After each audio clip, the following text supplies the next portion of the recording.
नमस्कार दोस्तों। कैसे ही आप सभी कुशल मंगल होंगे। आप सभी का हमारे YouTube चैनल ज्ञान पीके पर तहे दिल से स्वागत करता हूं। आज हम आपको 7 भाई और उनके एक बहन की कहानी सुनाने जा रहे हैं, जिसमें सभी भाई अपनी छोटी बहन को बड़ी बेरहमी से मारकर और उसका मांस पकाकर खा जाते हैं। इस कहानी को आप सब बड़े ही ध्यान से सुनना। इस कहानी को सुनकर आप सभी को एक सीख जरूर मिलेगी और ऐसी कहानी आपने पहले कभी सुनी भी नहीं होगी। अगर कहानी आपको पसंद आए तो हमारे YouTube चैनल को सब्सक्राइब करना और कमेंट में लिखना कि आपको ये कहानी कैसी लगी। तो शुरू करते ही आज की कहानी दोस्तों, बहुत समय पहले की बात है। किसी गांव में एक परिवार रहता था और उस परिवार में 7 भाई अपनी एक बहन के साथ रहते थे। उनके माता पिता नहीं थे। ये उस समय की बात है जब लोग अपने भोजन के लिए जंगली जानवरों का शिकार किया करते थे तथा घर की औरतों का काम अपने घर परिवार के सभी सदस्यों की देखभाल और अपने घर में उपस्थित बच्चों को संभालना होता था। ये 7 भाई उस गांव में अपनी बहन के साथ बड़े प्रेम से रहते थे। 7 भाई अपना और अपनी बहन का पेट भरने के लिए जंगल में जाकर जंगली जानवरों का शिकार करते थे और शिकार करके जंगल से जब घर लाते थे तो उनकी बहन उन जानवरों को काटकर उनके मांस को भोजन के रूप में पकाती थी और सभी 7 भाई और बहन मिलकर बड़े प्रेम से भोजन किया करते थे। ऐसे ही दिन गुजर रहे थे। एक दिन 7 भाई जब जंगल में शिकार करने के लिए निकले थे। शाम होने वाली थी और बहन अपने 7 भाइयों के लिए खाना पकाने की तैयारी कर रही थी। वह मन में सोच रही थी कि मेरे भाई सुबह से शिकार के लिए निकले ही उन्हें बहुत भूख लगी होगी। जैसे ही वे वापस शिकार करके आएंगे तो सबसे पहले खाना ही मांगेंगे। अगर उन्हें खाना समय पर नहीं मिला तो वे नाराज हो जाएंगे और गुस्से में मुझे डांटेंगे भी। इसीलिए जल्दी से उनके लिए खाना पका देती हूँ। जब वो चाकू से हरे सब्जियों को काट रही थी तभी चाकू के तेज धार से एक अंगुली कट गई। कटे हुए अंगुली से खून बहने लगा। अब बहन सोचने लगी कि यदि उनके भाइयों ने उसकी कटी अंगुली देखी तो वो काफी दुखी हो जाएंगे। इसीलिए उसने सोचा कि अपने भाइयों को इसके बारे में नहीं बताना चाहिए और उनसे यह बात छिपाकर रखना चाहिए। उसने अपनी ओढ़नी से और दीवारों पर खून को पोंछना चाहा, लेकिन फिर दिमाग में विचार आया कि यहां तो मेरे 7 भाई आसानी से खून को दीवार और ओढ़नी पर लगा देख लेंगे और फिर मुझसे तरह तरह के सवाल पूछेंगे। उसके भाइयों को पता न चले, यह सोचकर उसने अपने खून को साग में ही पोंछ दिया। जब शाम को 7 भाई शिकार करके आए और बोले, बहन आज ऐसा क्या बनाया है तुमने? आज तो बहुत ही अच्छी खुशबू आ रही है। यह सुनकर बहन बोली, ऐसा कुछ नहीं है भाई, मैं जैसे पहले भोजन बनाती थी आज भी वैसा ही बनाया है। वह अपने भाइयों को बोलती है कि जल्दी से अपने हाथ धो लो और खाना खा लो। यह कहकर बहन ने भाइयों के लिए भोजन परोसा। आज 7 भाइयों को साग बहुत ज्यादा स्वादिष्ट लगा और सभी अपनी अंगुलियां चाटते रह गए और अपने बहन की पाक कला का बखान करने लगे। बहन आज जैसा खाना तुमने पहले कभी नहीं बनाया, तुम्हारे हाथों में तो जादू है। अपनी तारीफ सुनकर बहन भी बहुत खुश हुई। अगले दिन सभी भाई सुबह खा पीकर जंगल में शिकार के लिए निकल पड़े। वो शिकार तलाशते तलाशते थक गए और एक पेड़ की छांव में बैठ गए और बातों ही बातों में 7 भाई रात के भोजन के बारे में बात करने लगे। रात में बहन ने जो साग बनाया था उसी की चर्चा करने लगे। सभी कहने लगे कि इतना स्वादिष्ट साग उन्होंने कभी नहीं खाया। 7 भाइयों ने विचार किया कि आज हम सभी जाकर इसके बारे में अपनी बहन से जरूर पूछेंगे और जानकर रहेंगे कि साग में उसने ऐसा क्या मिलाया कि साग इतना स्वादिष्ट बन गया। जब सभी भाई जंगल से वापस घर आए तो अपने बहन के खाने की तारीफ करने लगे। अपने भाइयों की यह बात सुनकर बहन बड़ी खुश हुई। तब 7 भाइयों में सबसे बड़े भाई ने अपनी बहन से पूछा कि कल तुमने साग में ऐसा क्या क्या मिला दिया था जिससे साग इतने स्वादिष्ट बन गया। यह सुनकर उसकी बहन सोचने लगी कि अगर भाई तो मेरे हाथ काटने की बात पता चलेगी तो वह बहुत दुखी हो जाएंगे। ये सोचकर बहन ने बहाना बना दिया जिससे उनको सच्चाई न पता चल सके। तब बड़े भाई ने बहन को अपनी सौगंध देते हुए कहने लगा कि आज तो तुम्हें सब कुछ सच सच बताना ही पड़ेगा कि कल तुमने जो साग बनाया था उसमें तुमने ऐसा क्या डाला था कि साग इतना स्वादिष्ट बना कि आज तक हमने ऐसा स्वादिष्ट भोजन कभी खाया ही नहीं। बहन, आज तुम मुझे सच सच बताओ। तब उसकी बहन ने सब कुछ सच सच बता दिया। बहन बोली कि भाई, जब मैं साग काट रही थी तो चाकू से मेरा हाथ काट गया था और खून बहुत बह रहा था। भाई, आप सभी यह देखकर बहुत दुखी होते। खून आप सभी को दिखाई ना दे, इसीलिए मैंने अपना जख्म छुपाते हुए साग में मैंने अपना थोड़ा सा खून मिला दिया था, क्योंकि चाकू से मेरी अंगुली कट गई थी। ये सुनकर सभी सातों भाई भोजन परोसने के लिए अपनी बहन को बोलते हैं। उसके बाद सभी सातों भाई भोजन करके सोने के लिए चले गए। तभी सबसे बड़े भाई ने अपनी बहन की ये बात सभी भाइयों को बताई और अपने भाइयों से कहने लगा, भाइयों, हमारी बहन के खून की चंद बूंदें मिलाने से साग इतना स्वादिष्ट बन गया, तो बहन का मांस कितना स्वादिष्ट होगा। सभी भाइयों ने अपने बड़े भाई की हां में हां मिलाई, लेकिन उनमें से सबसे छोटे भाई को यह बात सही नहीं लगी।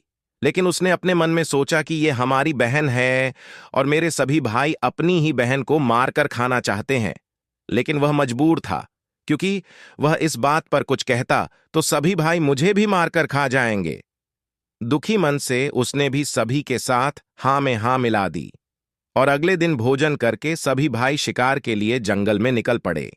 जंगल में सभी सातों भाइयों ने अपनी बहन को जान से मारने का प्लान बना लिया और कहा कि उसको मारकर उसका मांस पकाकर खाएंगे। लेकिन यह बात सातों में से सबसे छोटे भाई को पसंद न आई। वह अपनी बहन को बचाने के लिए बहुत बेचैन था। वह इसका खुलकर विरोध नहीं कर सकता था, क्योंकि 6 भाई एक तरफ थे और वो अकेला था। शिकार करने के बाद सभी भाइयों ने एक टीले पर बांस को काटकर वहां बांस के पट्टों का बना एक चबूतरा बनाया, जिसे छांग कहते हैं। उनकी योजना यह थी कि बहन को बहला फुसलाकर यहां पर लाएंगे और तीर मारकर अपनी बहन की हत्या कर देंगे और उसका स्वादिष्ट मांस पकाकर खाएंगे। सभी भाइयों पर अपनी बहन के मांस को खाने का भूत सवार हो गया था। बस छोटा भाई को अपनी बहन की बहुत चिंता सता रही थी, क्योंकि बाकी भाई तो शैतान बन गए थे, जिन्हें अपनी बहन भी नजर नहीं आ रही थी, जो जी जान से सभी भाइयों की सेवा करती है। पूरी रात सभी भाइयों को नींद नहीं आई, क्योंकि वो तो अपनी बहन के मांस को खाना चाहते थे। जैसे ही सुबह होती है, उनमें से बड़े भाई ने अपनी बहन से कहा कि बहन, अब तुम विवाह योग्य हो चुकी हो और हमने तुम्हारे लिए एक योग्य वर की तलाश की है, अतः तुम सज स्वर कर हमारे साथ चलो। बहन अपने भाई की बात सुनकर बड़ी खुश हुई और उनके साथ जाने को तैयार हो गई। चलते चलते जब बहन थक गई, तब वह अपने बड़े भाई से कहने लगी कि भाई, और कितना दूर चलना होगा। तब बड़े भाई ने कहा कि बहन, अब थोड़ी ही दूर, वो जो टीले के ऊपर चांग दिख रहा है, बस वहीं पर जाना है। टीले पर पहुंचकर बड़े भाई ने अपने छोटे भाइयों से कहा कि इसे रस्सी से बांस के खंभे के सहारे बांध दो। उनकी बहन ने कहा कि भाई, तुम तो मेरा विवाह कराने के लिए मुझे ये लाए थे, लेकिन अब मुझे इस खंभे के साथ क्यों बांध रहे हो? लेकिन भाइयों ने बहन की एक भी बात नहीं सुनी। बड़े भाई की बात सुनकर सभी भाई मिलकर अपनी बहन को रस्सी से बांधने लगे और बहन की एक बात भी नहीं सुनी। बहन बहुत असहाय थी और अपने सभी भाइयों को हत्यारे की नजर से देख रही थी। वह समझ गई थी कि ये सभी अब मुझे मारने वाले हैं और वह ईश्वर से कहने लगी कि हे भगवान, ये मेरे सभी भाई मेरे खून के प्यासे हैं। ऐसा कोई भाई नहीं है जिसके दिल में मेरे प्रति सराहना हो। यह सुनकर सबसे छोटे भाई का मन द्रवित हो गया, लेकिन वो बेचारा अकेले कर भी क्या सकता था। वह मजबूर था, क्योंकि 6 भाई बहन को मारने के पक्ष में थे। बहन को बांधने के बाद बड़े भाई ने अपने सभी भाइयों को बाण से बहन को मारने का आदेश दिया। जब बड़ा भाई सबसे पहले धनुष से बाण मारने के लिए चला, तो बहन अपने बड़े भाई के सामने हाथ जोड़कर करुण स्वर में कहने लगी कि मारो मारो भैया, छाती में लक्ष्य करके, तुम्हारा तीर तुम्हारा धनुष जंगल को जाएगा। मारो मारो भैया, छाती में लक्ष्य करके, भैया छाती में लक्ष्य करके। बड़े भाई ने कठोरता से बाण चलाया, लेकिन उसका तीर सही निशाने पर नहीं लगा। अब दूसरे भाई की बारी थी। वह भी बहन को मारने के लिए धनुष बाण उठाया। उसके भी सामने बहन ने हाथ जोड़कर वही करुण स्वर गाने लगी कि मारो मारो भैया, छाती में लक्ष्य करके, तुम्हारा तीर तुम्हारा धनुष जंगल को जाएगा। मारो मारो भैया, छाती में लक्ष्य करके, भैया छाती में लक्ष्य करके। दूसरे भाई का भी निशाना विफल हो गया। इसी तरह से 6 भाई ने अपने बहन को तीर से मारने की कोशिश की, लेकिन सभी विफल रहे। अब सातवें भाई का नंबर आया और सभी भाई कहने लगे कि भाई पूरी ताकत से तीर चलाना और बहन को एक ही तीर में ढेर कर देना। यदि तुम्हारा निशाना चूक गया तो तुम जिंदा नहीं बचोगे, हम सब मिलकर तुम्हें मार देंगे। बहन ने अपने छोटे भाई की जान खतरे में देखी तो अपने भाई की जान बचाने का उसने निश्चय किया और वह ईश्वर से प्रार्थना करने लगी कि हे ईश्वर, मेरे भाई का तीर मेरी छाती भेदने में सफल हो जाए। और वह फिर करुण गीत गाने लगी कि मारो मारे भैया, छाती में लक्ष्य करके, छाती में लक्ष्य करके, तेरा तीर मेरी छाती भेद जाए, मारो मारो भैया, छाती में लक्ष्य करके मारो। छोटे भाई ने तीर चलाया और उसका तीर बहन के मर्म पर जा लगा। वह दर्द से तड़प हुई कुछ देर छटपटाने के बाद उसके शरीर से प्राण निकल गए। बहन के मरने के बाद सभी छवों भाई बहुत खुश हुए, लेकिन सातवां भाई बिल्कुल भी खुश नहीं था। सभी भाइयों ने मिलकर बहन के शव को चांग से नीचे उतारा। उसके बाद छवों भाइयों ने बहन के शरीर के बोटी बोटी करके काट डाले और बड़े भाई ने अपने सबसे छोटे भाई को जंगल से लकड़ी और पानी लाने का आदेश दिया। छोटा भाई लकड़ी और पानी के साथ साथ कुछ मछली और केकड़ा भी लेकर आया था। वह अंदर ही अंदर बड़ा दुखी था। उसके सभी भाई बहन का मांस बड़े चाव से पका रहे थे। वह अपनी बहन का मांस नहीं खा पाएगा। यदि उसने ऐसा किया तो उसके सभी भाई मिलकर उसे गालियां देंगे और उसे भी मार देंगे। उसने मांस पकाते समय चुपके से केकड़े और मांस आग में डाल दिया और अपने खाने का जुगाड़ कर लिया। चावल और मांस तैयार हो गया था। जमीन पर केले के पत्ते बिछाकर उसमें सबके लिए खाना परोसा गया। छोटे भाई ने बैठने से पहले अपने स्थान पर एक छोटा सा गड्ढा खोद लिया था। उसने केले के पत्ते में परोसे गए बहन के मांस को उस गड्ढे में डाल दिया तथा मछली और भात खाने लगा। बाकी छवों भाई अपने बहन की हड्डियां चबाने लगे तो छोटा भाई केकड़ा चबाने लगा। भोजन करने के बाद बड़े भाई के कहने पर छोटे भाई ने सबका बचा हुआ झूठा साफ करने को कहा कि बहन की बची हुई हड्डियां और उनके अन्य भाग जैसे कि सिर, नाखून, पंजे सबको इकट्ठा करके उसी गड्ढे में डाल दिया और ऊपर से मिट्टी डाल दी। कुछ समय पश्चात उसी स्थान पर बांस का एक पौधा उग आया। धीरे धीरे उस स्थान पर बांसों का एक झुरमुट बन गया। एक बार उसी स्थान पर भ्रमण करते हुए एक संत आए और उसी बांस के झुरमुट तले छुपकर मल त्याग करने लगे। उसी समय आकाशवाणी हुई कि संत दुर्गंध आ रही है, संत दुर्गंध आ रही है। बार बार यही आकाशवाणी हो रही थी। तो संत ने झटपट उस स्थान को साफ कर दिया और उन्होंने झुरमुट में से एक बांस काट लिया और उसकी बांसुरी बना ली और उस बांसुरी को बजाकर लोगों के घर भिक्षा मांगने जाया करते थे और बदले में बहुत सारा उपदेश देते थे। एक दिन की बात है कि संत उसी गांव में उसी बड़े भाई के द्वार पर चला गया।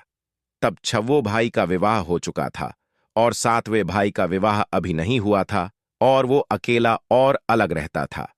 ज्यों ही संत ने बड़े भाई के आंगन में कदम रखा, उसी समय बांसुरी बोल उठी कि नहीं बाजो रे बांसुरी, यही है दुश्मन सबसे बड़ा। बड़े भाई के घर नहीं बाजो रे बांसुरी, दया प्रेम सब छोड़कर रिश्ते में यही दाग लगाया है। नहीं बजो रे बांसुरी, यही दुश्मन है सबसे बड़ा। बड़े भाई के घर नहीं बजो रे बांसुरी। योगी के बांसुरी से बार बार यही आवाज निकल रही थी, जिसको सुनकर बड़े भाई के पसीने आने लगे। उसने अपनी पत्नी से योगी को तुरंत भिक्षा देकर विदा करने को कहा। ऐसे करके संत सभी छवों भाइयों के पास गए। सभी के सामने यह बांसुरी वही गीत गाने लगती। सभी भाइयों ने अपनी पत्नी से भिक्षा दिलवाकर उस संत को अपने द्वार से विदा कर दिया। उसके बाद संत सबसे छोटे भाई के द्वार पर पहुंचते हैं। वह अकेला रहता था और सबसे अलग हो गया था। जैसे संत सातवें भाई के द्वार पर पहुंचते हैं, वैसे ही बांसुरी बोल उठी, बाजो रे बाजो बांसुरी, मेरे सबसे छोटे भाई के घर मन की बात मन में छुपाकर युग युग से रखा है। अंतर में बाजो रे बांसुरी, यही है मेरे सबसे प्यारे भाई का घर। योगी के बांसुरी से यह प्यारा संगीत सुनकर छोटे भाई ने उस संत का अपने घर में स्वागत किया और संत को बैठने को कहा। छोटे भाई ने संत को जलपान करवाया तो छोटे भाई ने बांसुरी के बारे में योगी से पूछा। संत ने सब कुछ कह सुनाया कि उसने कैसे बांस को काटकर बांसुरी बनाई है और कैसे आकाशवाणी हुई थी। छोटे भाई ने संत से विनती की कि वह इस बांसुरी को मुझे दे दें। यह सुनकर संत ने उसे बांसुरी सौंप दी। संत के चले जाने पर छोटे भाई ने बांसुरी को अपने सिरहाने पर धूप दीप जलाकर बड़े सम्मान के साथ रख दिया। कुछ समय बाद छोटे भाई के घर में परिवर्तन दिखाई देने लगा। जब वो काम से घर लौटकर वापस आता तो अपना घर साफ सुथरा पाता। जब रोज रोज उसके गैर मौजूदगी में उसके घर की सफाई होने लगी तो वह अपने भाभियों से जाकर पूछने लगा कि हमारे गैर मौजूदगी में क्या आप लोग हमारे घर की साफ सफाई करते हैं? तो सभी ने कहा, हमें अपने काम से फुर्सत ही नहीं मिलता, तो हम तुम्हारे घर पर साफ सफाई करने के लिए क्यों आएंगे? ये सुनकर छोटे भाई ने यह निश्चय किया कि वो आज छुप कर देखेगा कि उसकी गैर मौजूदगी में उसके घर की साफ सफाई कौन करता है। इसीलिए छोटा भाई काम पर नहीं गया और घर में छुप कर देखने लगा। घर सुनसान होने पर जिस स्थान पर उसने बांसुरी स्थापित की थी, उसी बांसुरी में से उसके बहन के शक्ल की एक लड़की निकलती है। उसके घर का सारा काम करके उसी बांसुरी में समा जाती है। यह सब देखकर छोटे भाई को अपनी आंखों पर विश्वास नहीं हुआ। उसके बाद उसने यह बात अपनी बड़ी भाभी को बताई तो बड़ी भाभी ने अपने छोटे देवर को समझाया कि जैसे ही लड़की बांसुरी से बाहर निकले तुम उस बांसुरी को आग के हवाले कर देना, उसके बाद उस पर तुलसी जल छिड़क देना, फिर देखना कि क्या होता है। छोटे भाई ने अपनी बड़ी भाभी के कहे मुताबिक सारा काम किया। वह बांसुरी से लड़की के निकलते ही बांसुरी को आग के हवाले कर दिया और लड़की पर तुलसी जल छिड़क दिया। तुलसी जल के स्पर्श से वह लड़की मानव रूप में आ गई। भाई ने देखा तो यह उसकी छोटी प्यारी बहन है। उसने अपनी बहन को गले से लगाया। उसके बाद दोनों भाई बहन बड़े प्रेम से रहने लगे। बहन ने भाई को और भाई ने बहन को अपना लिया और दोनों उसी घर में प्रेम पूर्वक रहने लगे। मैं आशा करता हूं कि हमारे द्वारा सुनाई गई 7 भाई और उनके एक बहन की कहानी आप सभी को बहुत ज्यादा पसंद आई होगी। हमारे इस कहानी को अपने फेसबुक, व्हाट्सएप, इंस्टाग्राम पर जरूर शेयर करें। आप हमारे यूट्यूब चैनल ज्ञान पीके को जरूर सब्सक्राइब करें, जिससे हमारे लेटेस्ट पोस्ट की नोटिफिकेशन आपको तत्काल मिल सके। और कमेंट में लिखना कि आपको ये कहानी कैसी लगी। धन्यवाद। आप सभी का दिन मंगलमय हो।